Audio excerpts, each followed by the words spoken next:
pang kakaibang hayop ang susunod naman papakita sa atin ni Kiwi.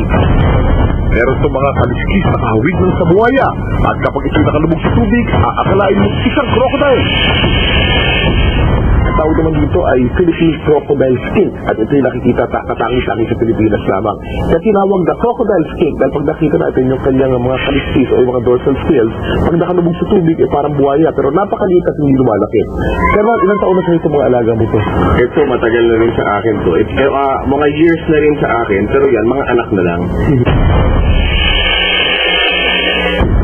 Ano po pinapakain po natin dito? So pinapakain ko sa kanya is insect worms, small fishes, no? Yun ang mga usually food na kinakain niya. Pag sila po ba ay nanganganak, nangingitlog sila o buhay na po lumalabas sa Buhay na po. Buhay na siya. As big as, kasi laki siya ng anak ng butikin. Ng butikin bahay. Na bahay. Sa mga reptile, dalawang uri ng panganganak. Meron mga oviparous o lumalabas na itlog at meron mga viviparous, pareho ng mga skink na lumalabas ng buhay na pareho nito.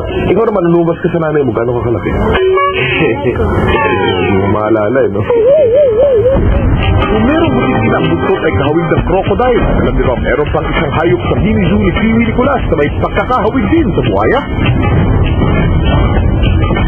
Dito sa paligid ng bahay ni Chairman, napakarami mga exotic animals. Pero ang isa sa pinaka-impressive na exotic animals dito, Chairman, parang buhaya, pero hindi sa buhaya. Ang tawag sa kanya ay alligator snapping turtle. Alligator snapping turtle.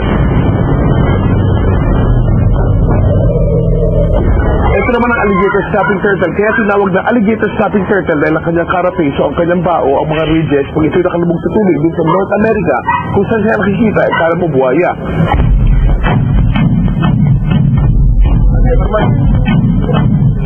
So, nakikita natin siguro itong animal na ito nasa mga 25 kilos. Ilang taon na po sa inyo ito? May mga 4 years ko ng alaga siya, pero actually, na-acquire ko siya, malaki na rin. Malaki na. Ang mga alligator snapping turtle, ang mga dinosaur ng turtle world, nabuhay itong mga 40 million years ago at hindi na halos nagbagong itsura. Kung mapapansin natin, napakalaki ng kanyang ulo at hindi na niya kailangan ipasok sa kanyang carapace para magtago. Hindi tulad ng mga ordinaryong pagong na kailangan magtago sa loob ng kanyang bahay. Bakit? Dahil sa sobrang lakas ng kanyang jaw power, hindi na niya kailangan na magtago pa dahil isa siyang predator pag nandun siya sa tubig. Alam niyo bang kayang pigilin ng alligator snapping turtle ang kanyang hilihan? Ang 5 minuto bago umangat sa ibabaw para humida? Script nitong tumambay sa ilalim ng tubig ng ito sa loob ng isang oras para mabuo ang lumot sa kanyang likuran. Nakakatulong kasi ang lumot para makapagtago ito at mas madaling makapanghuli ng makakain kaya ng suso, palaka at isda. Hindi tingnan naman natin ang loob ng bibig nitong alligator snapping turtle. Meron siyang dila na parang maliit na bulate. Ito yung lure o ginagamit niya ng panlansi. Pagka may mga lumalapit ng mga maliliit na animals, mga isda, akala bulate yan. Pagpasok ng isda, doon sa loob ng kanyang bibig, agad-agad sumasara ito para mahuli yung mga isda. Tangkay ng mangga, kaya niya piturin. Kaya niya yan. Subukan po natin. Okay. And dahan-dahan po natin lalagay itong tangkay ng mangga at lalagay natin sa kanyang bibig at tignan natin kung kayang putulin itong alligator snapping turtle. Tignan natin, napakatalas po ng bibig nito. Tignan natin, lalapit natin itong tangkay at tignan natin. Ito. Nadurog po yung tangkay ng mangga. Kung daliri po natin ang nilagay natin doon. Putol na daliri natin. For sure. 1,000 PSI or pounds per square inch. Testing po natin sa mana.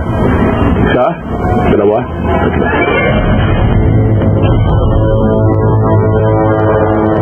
Balik ang kahoy. Ang pagbubukas ng mini zoo ni Kiwi sa Caloocan ay nakakatulong para maibahagi niya ang kaalaman tungkol sa mga hayop na di natin pangkaraniwan nakikita sa ating mga bakuran. Ang usually yung tao comment, ang hirap niyan, i-maintain, expensive, di ba? Actually, nasa ano rin naman nasa way o diskarte ng tao. Bukod sa mga hayop na pinakita ni Kiwi, meron din siyang samut-saring ahas, talaw, loro, paniki at marami pang iba. Pero kinahanap ko isang taong nagmamayari ang most dangerous animal na kilala sa pagiging pack predator ng mga tao. At sa Metro Manila, isang taong naglakas loob na alagaan ang ganitong hayop sa loob ng kanyang bahay. Hahanapin natin.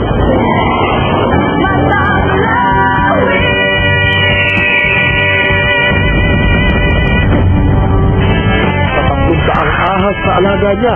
Pati si Zuma at Medusa ay siguradong mahihiya.